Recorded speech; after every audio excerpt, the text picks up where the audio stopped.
Eu sou o Rodrigo Rodrigues e esta é a primeira aula de um curso básico sobre métodos de estudo.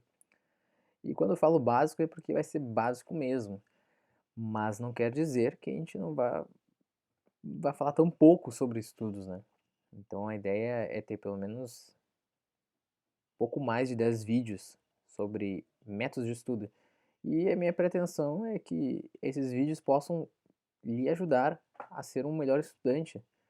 Então, porque muitas coisas do que eu aprendi não aprendi na escola. Acabei aprendendo com os livros e aprendendo com mentores, em cursos também. E acho que métodos, técnicas de estudo deveriam ser ensinados desde a primeira série, porque elas são fundamentais para a gente se tornar bons estudantes. E a ideia não é só tirar boas notas, mas é aprender, né? Então, por isso que antes da gente entrar nessas questões de técnicas, técnicas ruins, técnicas boas, eu gostaria de fazer essa primeira aula como uma introdução. Entender por que a educação brasileira vai tão mal. Então, antes da gente entender os sinais, possíveis sinais, né? E muito que eu vou falar está baseado em ideias do professor Pierluigi Piazzi, que foi um grande professor e morreu, infelizmente, já faz um tempinho, acho, mais de 5 anos. E ele meio que introduziu esse assunto no Brasil, né?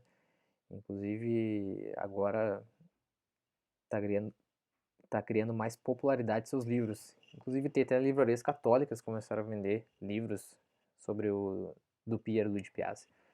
Então, a primeira questão que a gente vai tentar responder antes da gente ver os sinais é a questão do diagnóstico, para entender. Será que, de fato, a educação brasileira de diagnóstico, será que a educação brasileira vai mal? Bom, ela vai mal basicamente por duas situações que aparecem. Primeiro, teste do PISA, que é um teste para medir a questão da qualidade da educação dos países, e o Brasil, desde que começou esse teste, sempre tira as piores colocações. Então, às vezes melhora um pouquinho, piora, então o Brasil, sendo uma grande nação e está entre os piores com países que têm muito menos recursos que o Brasil, é até vergonhoso. Então, teste do PISA. E o segundo diagnóstico, sua existência, talvez você deva saber, a existência de cursinhos. Os cursinhos definem que a coisa vai mal, né? Se a educação fosse boa, não existiriam cursinhos. Tanto é que existe cursinho para vestibular, cursinho da OB, que se você parar para pensar um pouco, existe um cursinho para OAB, é um absurdo, sendo que você tem 5 anos para estudar o direito, para depois você ver tudo isso num cursinho, né? E por que isso ocorre? Porque a gente não sabe estudar bem. Então, isso é um dos sinais, mas a gente vai ver isso com mais detalhes. Então, basicamente, é o seu diagnóstico, para a gente entender que a educação brasileira vai mal. É o teste do PISA, então ali tem a confirmação e a existência de cursinhos. Mas quais são os sinais? Sinais não, sinais na verdade seria o diagnóstico. Quais são as causas? Aqui é aula raiz, né? A gente vai escrevendo e vai corrigindo se for o caso. Não tem frescura. As causas. Vamos lá. Primeira causa. Vou botar número 1, né? Primeira causa é que a gente tá. Isso é mais para agora, tá? Estamos vivendo muito dispersos. E isso se dá muito em conta da internet. Infelizmente, não se tem mais um critério, não se tem um horário para usar a internet, não tem mais um fim para usar a internet. Hoje a gente usa a internet para redes sociais, ver videoclipes, principalmente de funk e outras músicas, sertanejo é o que está super no momento. Inclusive até outros gêneros musicais morreram, dispersos. Acho que tá certo, dispersos. E E isso se dá muito pela internet, mas se dá sobretudo pela educação do que os pais fornecem, né. Então muitas vezes a criança não tem horários, mas a criança não tem ainda o discernimento para definir essas coisas. Por isso é fundamental os pais. E os pais hoje em dia estão terceirizando para as escolas uma tarefa que é deles. Então educar não é fácil, mas não pode ser terceirizado uma missão dessas. Então os filhos ficam meio que jogados, né. E às vezes os filhos nem se comportam durante a aula. Então isso acaba prejudicando muito depois no, no aprendizado. Outra causa, segunda causa, que no Brasil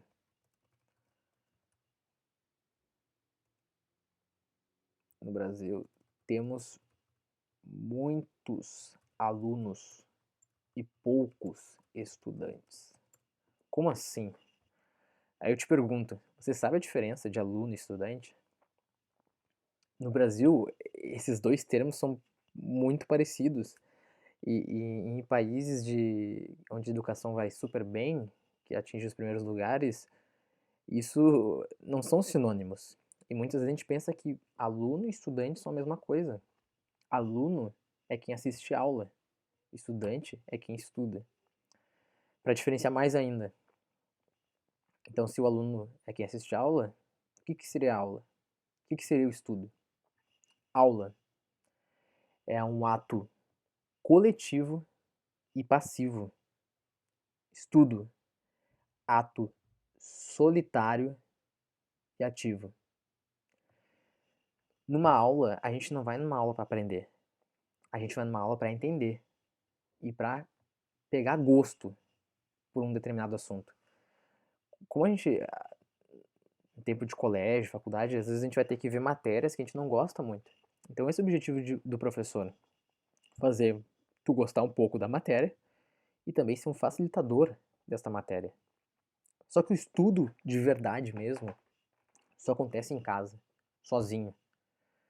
E essa é uma questão que o Brasil não incentiva quase nada, porque as pessoas vão para aula, vão para aula, vão para aula, e qual é o momento que elas estudam um dia antes da prova? Para quê?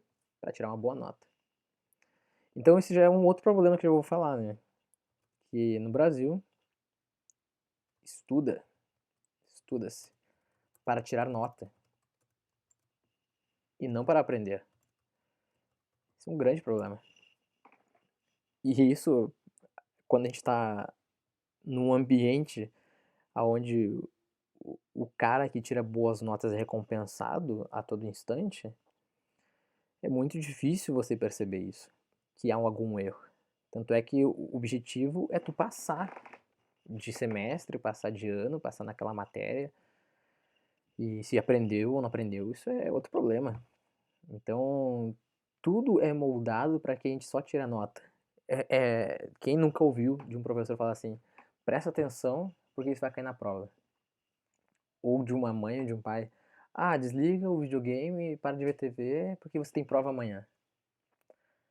Então a gente, sem querer, às vezes não é maldade, só que a gente às vezes não consegue perceber determinadas coisas. Só que isso vai prejudicando, porque a gente acaba só estudando um dia antes da prova para tirar uma boa nota. O importante é tirar a nota.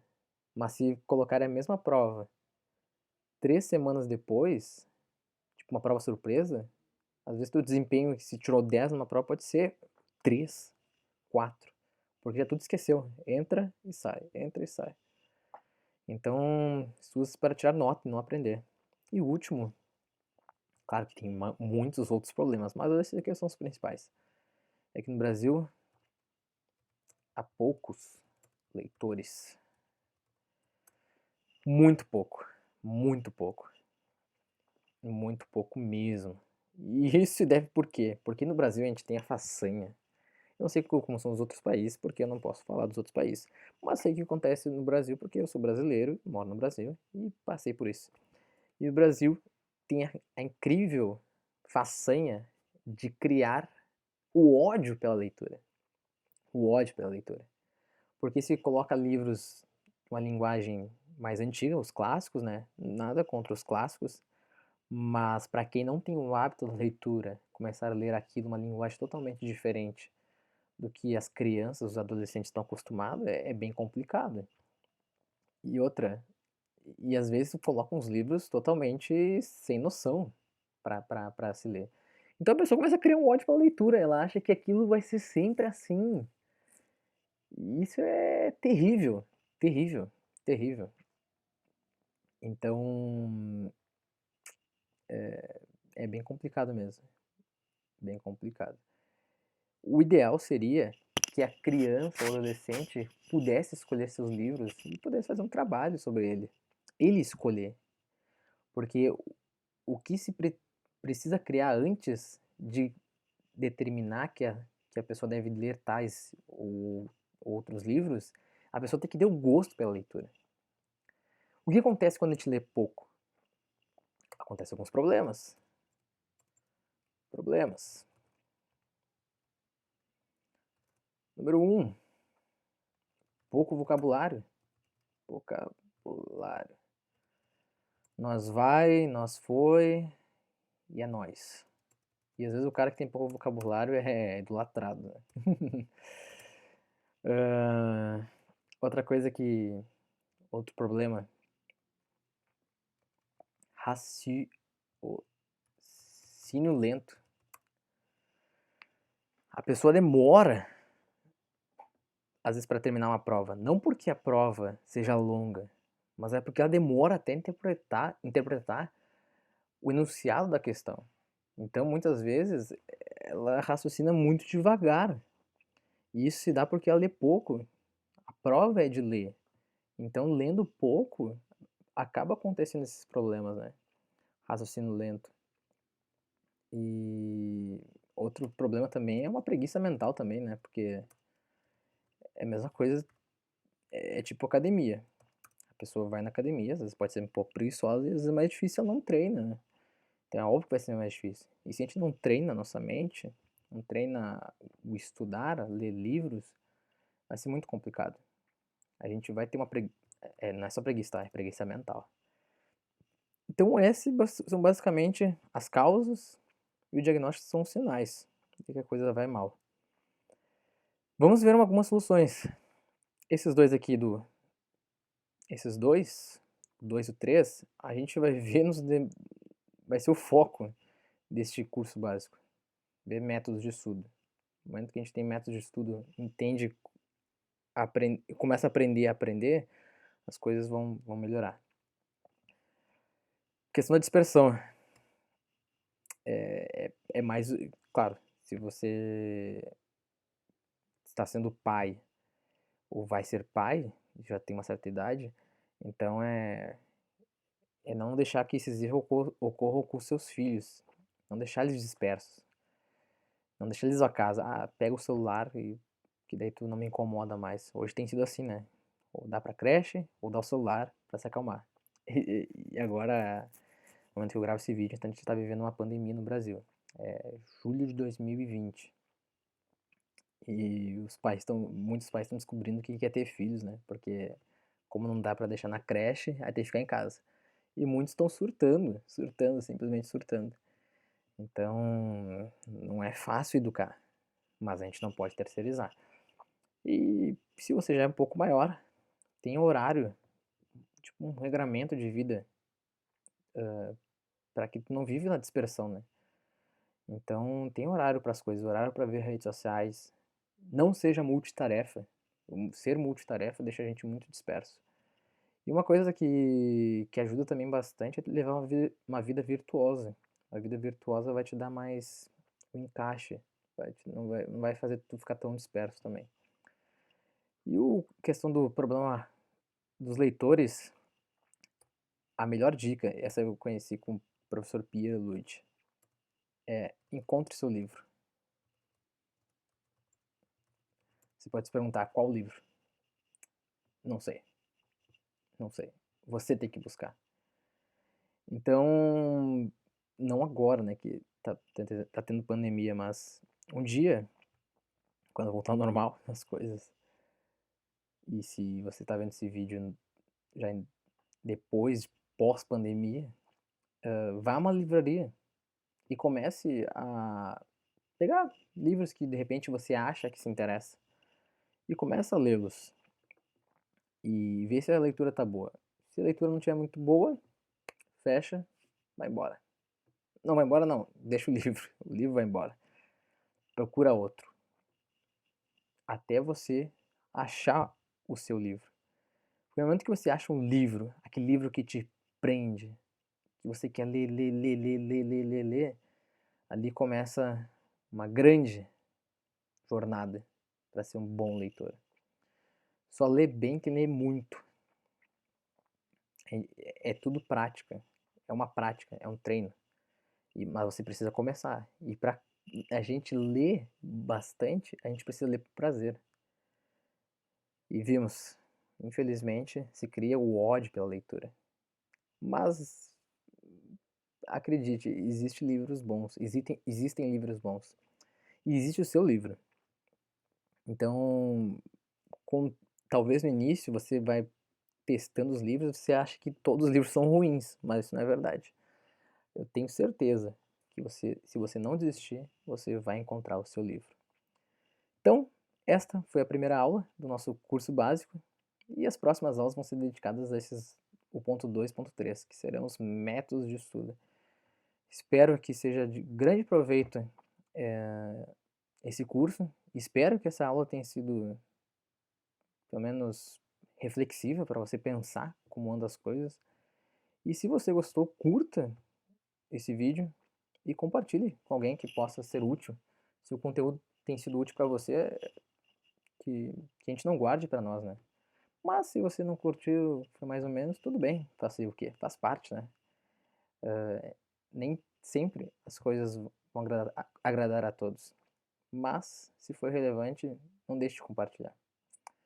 Fique com Deus e até o próximo vídeo.